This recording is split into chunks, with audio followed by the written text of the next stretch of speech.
Pernikahan yang tak diinginkan. Bab 3. Din melangkah perlahan ke arah dapur.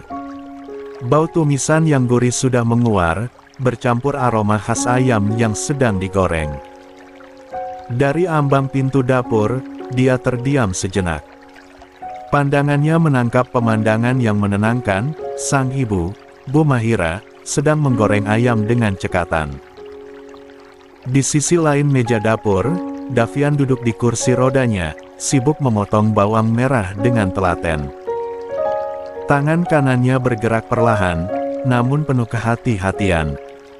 Momen itu membungkus hati Din dalam kehangatan. Ada rasa haru yang merambat pelan ke dalam dadanya. Dia melangkah mendekat, lalu tanpa suara melingkarkan tangannya ke leher ibunya dari belakang. Bu Mahira sedikit terkejut, nyaris menjatuhkan spatula yang dia pegang. Tapi sebelum sempat bertanya, Din sudah memeluk lebih erat, lalu meletakkan wajahnya di pundak sang ibu, menahan sesuatu yang sulit diucapkan. "Selamat pagi, surgaku," bisiknya pelan. Suara itu membuat Bu Mahira terdiam.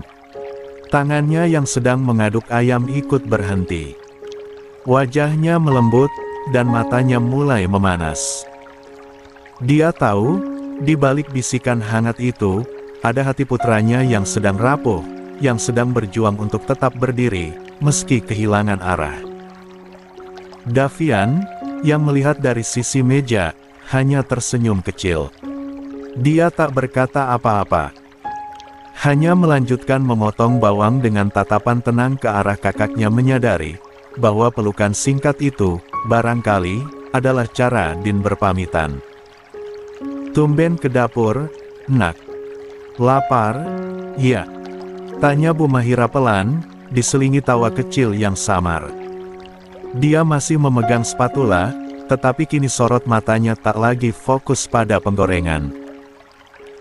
Sejak Azarin pergi dari rumah ini, Din tak pernah menyentuh dapur lagi, bahkan untuk sekadar mengambil air pun nyaris tidak.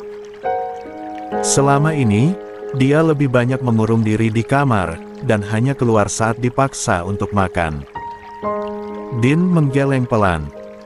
"Gak, Bu, aku cuma pengen kayak gini sebentar aja." 22. Kalimatnya lirih, nyaris tenggelam di antara aroma tumisan dan kepulan uap dari minyak panas. Tapi bagi seorang ibu, itu cukup untuk memahami bahwa anaknya sedang mencari rasa yang tak bisa diberi siapapun, selain pelukan. Bu Mahira terdiam, membiarkan putranya menikmati momen sederhana itu. Sebuah pelukan yang tidak meminta apapun, hanya kehadiran. Hanya tenang. Namun, detik berikutnya, aroma parfum Din yang khas menyeruak ke inderanya, wangi bersih yang tak biasa dia cium di pagi hari. Dari sudut matanya, dia melirik ke arah tangan anaknya yang masih melingkar di lehernya, lalu memperhatikan kain yang menempel. Bukan baju koko, tapi kemeja. "Nak, kamu mau pergi?" tanya Bu Mahira, nadanya berubah, pelan namun penuh makna. Din melepaskan pelukan perlahan, lalu mengangguk kecil. "Iya, Bu. Aku mau menenangkan diri dulu." Refleks, Bu Mahira berbalik. Tatapannya langsung menyapu ke arah pintu dapur, dan di sana sebuah koper kecil berdiri diam. Seolah mengiyakan setiap kekhawatirannya. "Mau kemana, Nak?" tanyanya lagi, kali ini suara sang ibu terdengar lebih cemas. Din tersenyum, senyum yang terpaksa, tetapi tetap berusaha menenangkan. "Ke suatu tempat, Bu." "Maaf ya, aku baru bilang sekarang." Bu Mahira menggeleng perlahan, langkahnya mendekat seolah ingin menahan. "Kenapa harus pergi, Nak? Maksud Ibu, kenapa gak di rumah saja? Ibu janji gak akan ganggu kamu. Mau kamu diam seharian pun, Ibu gak apa-apa, asal kamu di rumah." Din menatap ibunya dengan lembut. Tatapannya dalam, seperti memohon pengertian. Ini bukan soal rumah, Bu. Tapi batin Din yang butuh tempat untuk istirahat. Dia tersenyum kecil. Di rumah ini, terlalu banyak kenangan. Aku harus menjauh sebentar, biar bisa berpikir jernih. Davian, yang sejak tadi memperhatikan sambil terus memotong bawang, akhirnya angkat suara, mencoba meringankan suasana.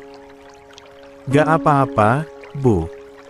Mana tahu, pas abang pergi, malah ketemu sama sumber ketenangannya, ucapnya sambil tersenyum menggoda. Namun seloro itu justru membuat Bu Mahira menoleh cepat ke arah Davian, seperti mendapat ide. Kalau gitu, kamu ikut abangmu. Teman. Belum sempat kalimat itu selesai, Din langsung memotong cepat.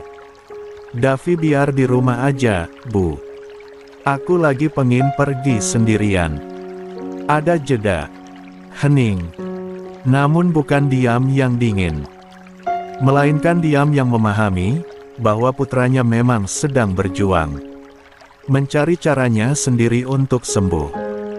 Bu Mahira menatap Din dengan pandangan sendu. Matanya sempat berkaca, tapi ia cepat-cepat mengalihkan pandangan. Lalu, dia mengangguk pelan. Baiklah, gumamnya akhirnya. Tapi janji sama ibu, kembalilah ke rumah ini dalam keadaan selamat. Jangan bikin ibu khawatir. Din mengangguk sambil tersenyum tipis. Insya Allah, Bu. Doakan aku, ya. Hening kembali menyelimuti ruangan itu. Tapi kali ini, bukan karena kesedihan.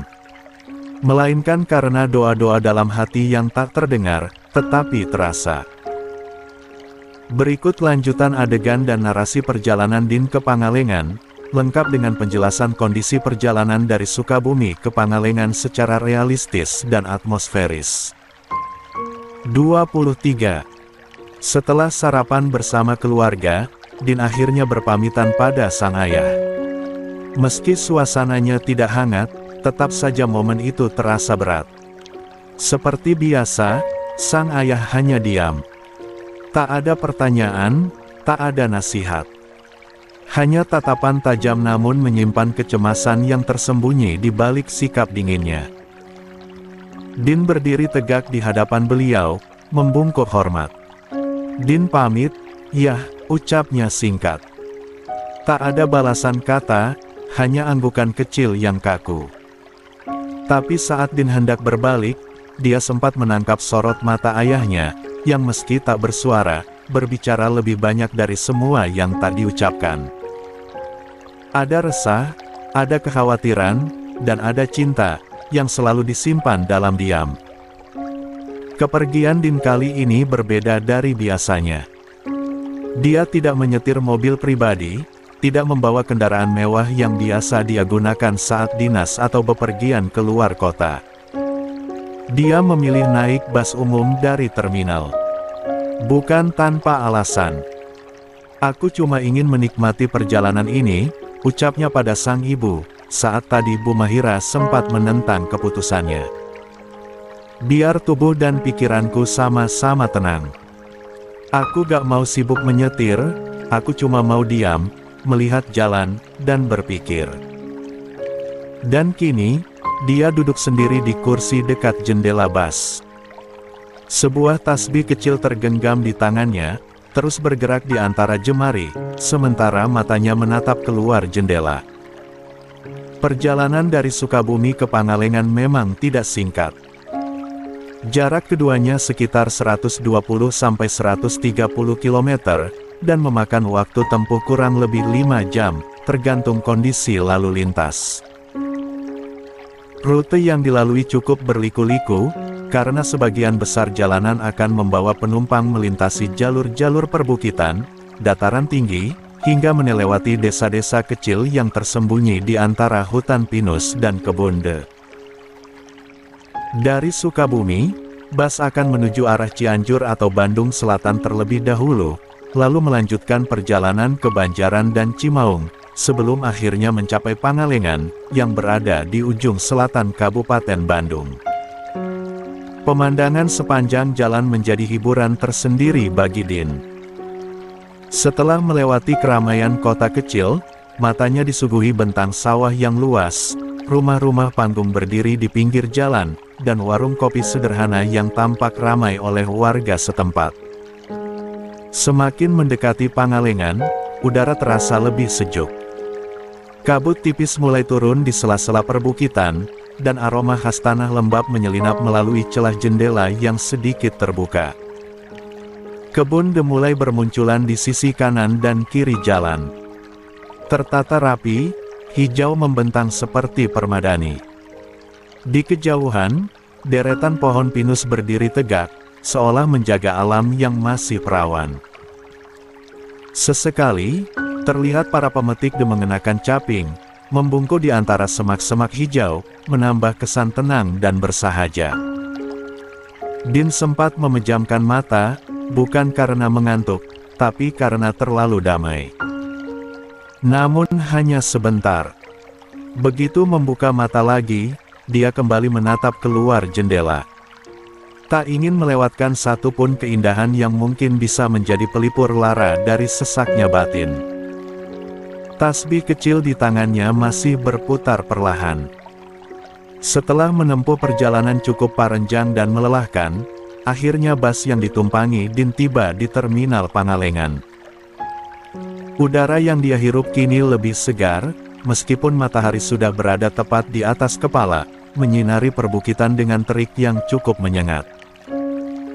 Jam menunjukkan pukul 1:30 siang, berarti sekitar 5 jam sudah dia tempuh sejak berangkat dari Sukabumi pukul 8 pagi tadi. Dari terminal, Din tidak menggunakan ojek atau angkot sebagaimana kebanyakan warga lokal. Dia sengaja memilih mobil pikap sewaan yang biasa digunakan untuk mengangkut sayur dari desa ke pasar.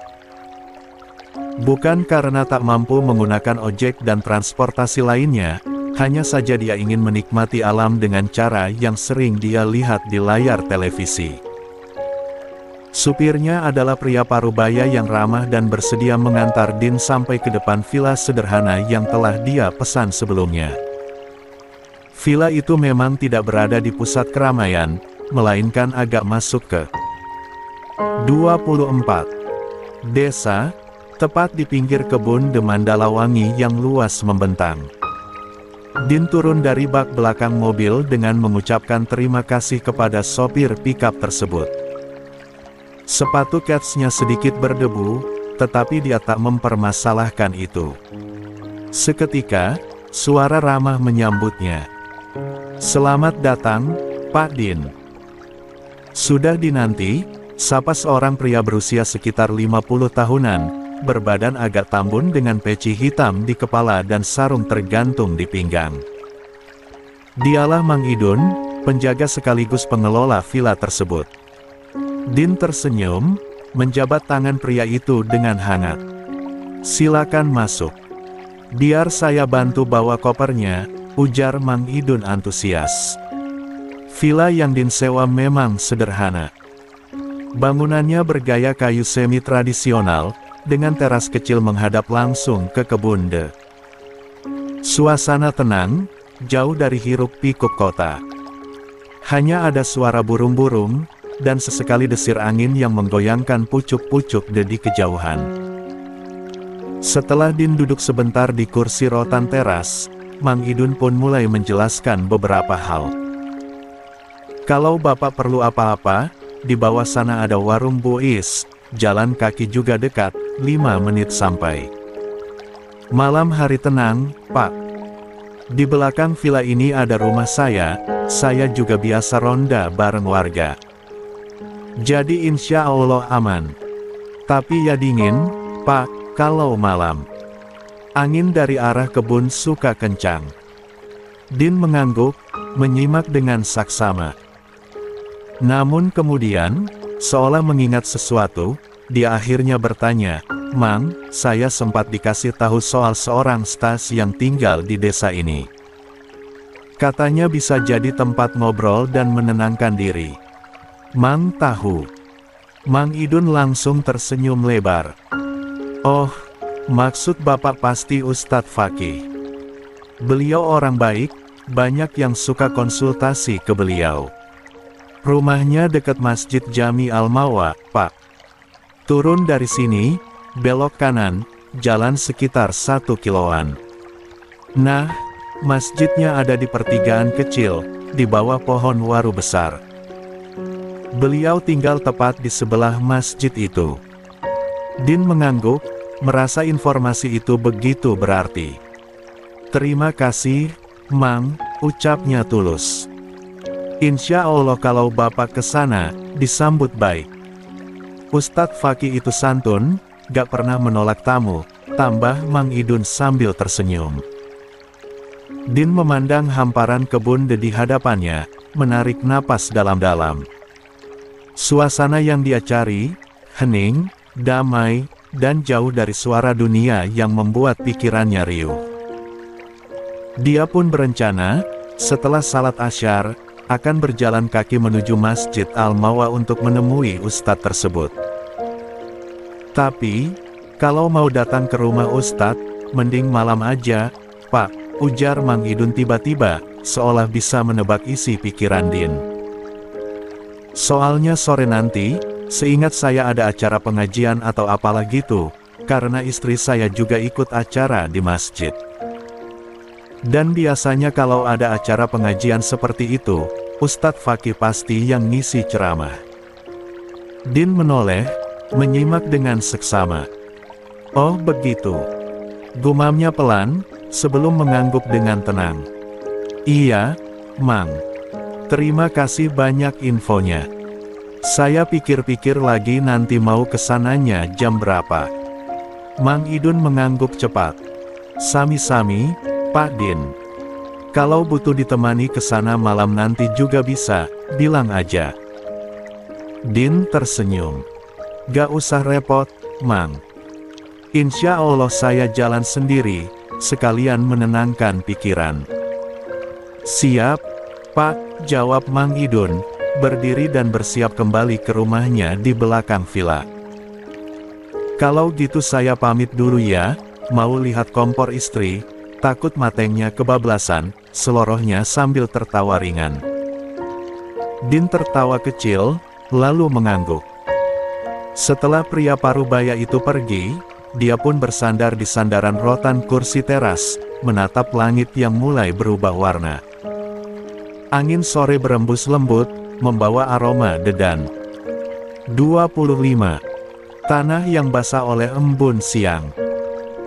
Dia belum memutuskan kapan tepatnya akan ke rumah sang ustadz, tetapi satu hal pasti, dia datang ke sini bukan tanpa alasan. Sementara itu, di rumah sederhana yang dihuni Azarin bersama sang ibu, Herlina, dan Mbak Santi, suasana dapur pagi itu berubah menjadi hiruk-pikuk penuh tawa dan aroma kue yang semerbak. Azarin, meski dalam kondisi hamil besar, tetap duduk tegak di lantai dapur yang beralaskan tikar anyaman. Di hadapannya, adonan berbagai macam kue tersusun rapi di dalam baskom, dari nagasari, bolu kukus, lemper hingga onde-onde. Tangannya terampil membentuk dan menata satu persatu, dibantu Mbak Santi yang sibuk mengukus, mengangkat loyang, serta memastikan tak satu pun kue gosong. Di sisi lain, Alina, si kecil yang lincah dan sudah hampir berusia 4 tahun, terus saja mendekat, ingin ikut menguleni. Jemari mungilnya sudah belepotan tepung sejak 1 jam lalu.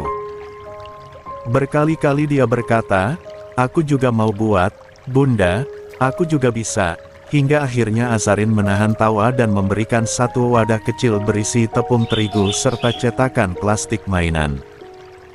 Main sama ini aja, ya. Bunda lagi sibuk, ujar Azarin sambil mengusap kepala putrinya yang mulai kotor dengan sisa tepung. Alina pun duduk manis, pura-pura membuat kue versinya sendiri. Lantai dapur kini berantakan, ada ceceran adonan, percikan santan, bahkan tepung terigu di sudut ruangan. Tapi tawa yang tercipta membuat dapur kecil itu terasa hangat.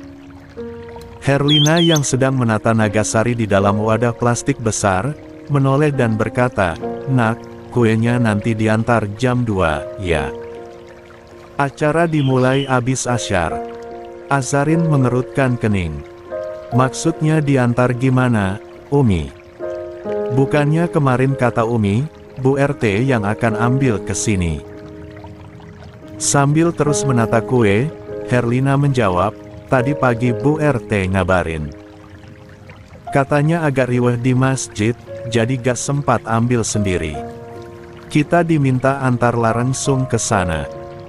Azarin menatap ibunya, terdiam sejenak. Kalau ditanya capek, tentu saja iya. Sejak subuh dia sudah duduk di dapur, hanya bangkit untuk salat duha dan suhur. Tapi lalu dia teringat, sang ibu bahkan sudah ke pasar subuh-subuh, membawa belanjaan sendiri dengan ditemani Mbak Santi. Belum sempat dia bicara, Herlina menatapnya penuh perhatian. "Tapi kalau kamu capek, biar Umi aja yang antar sama Mbak Santi." Azarin tersenyum tipis, menggeleng pelan. "Biar aku aja, Umi. Nanti ditemani Mbak Santi." "Gak apa-apa." "Iya, Nak. Gak apa-apa," ulang Herlina, memastikan. Azarin mengangguk, mengelus perutnya perlahan. "Gak apa-apa, Umi. Sekalian jalan-jalan. Lagian masjidnya dekat, kok. Bisa pelan-pelan sambil bawa keranjang." Herlina memandang putrinya dalam-dalam. Ada kelegaan sekaligus rasa haru di dadanya. Meski dalam kondisi mengandung, Azarin tetap menempatkan dirinya sebagai anak yang ringan tangan, tidak ingin membebani. Perempuan itu telah melewati banyak luka, tapi tetap memilih menjadi cahaya bagi sekitarnya.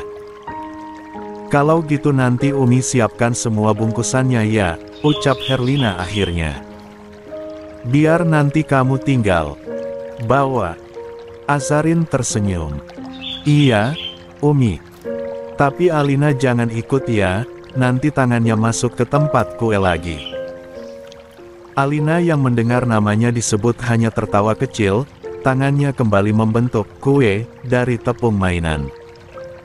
Ruangan itu pun kembali penuh tawa. Dan meski sederhana, hari itu, bagi Azarin terasa cukup indah. 26. Din duduk lama di teras villa, tubuhnya bersandar santai di kursi rotan, sementara tangan kanannya memutar butir-butir tasbih dengan irama yang pelan dan tenang. Setelah sebelumnya menghubungi sang ibu dan memastikan bahwa dirinya telah sampai dengan selamat di Pangalengan, kini tak ada lagi yang dia pikirkan selain menenangkan hati, persis seperti niat awal kedatangannya ke tempat ini. Udara sore terasa sejuk, mengalir lembut dari celah-celah kebun yang membentang luas di hadapannya. Hamparan hijau itu seakan membisikkan ketenangan, menghapus penat perjalanan, dan menyapu kerumitan batin yang selama ini menyesakkan dadanya. Langit berwarna keemasan, matahari menggantung rendah di balik lembah, dan angin berembus pelan, membawa aroma tanah dan dedaunan yang khas dari desa ini. Din telah mengganti pakaiannya. Kini dia mengenakan baju koko putih bersih, sarung bergaris lembut yang menggantung rapi di kakinya, serta peci hitam yang diletakkannya begitu saja di meja samping. Dia baru saja menunaikan salat asyar di dalam kamar villa, namun tak lantas kembali rebahan seperti biasanya. Padahal tubuhnya lelah. Namun justru disinilah, di balik diamnya suasana desa dan ketenangan alam sekitar, Din merasa lebih hidup. Sesekali dia memejamkan mata, membiarkan angin sore menyentuh wajahnya, membelai rambut dan janggutnya yang mulai tumbuh kasar. Di setiap helaan napas, dadanya terasa lebih ringan, seolah segala sesak yang menghimpit telah surut, ditelan hijau kebun dan damainya desa. Dan entah mengapa, ada perasaan yang sulit dijelaskan. Ada sesuatu yang terasa dekat.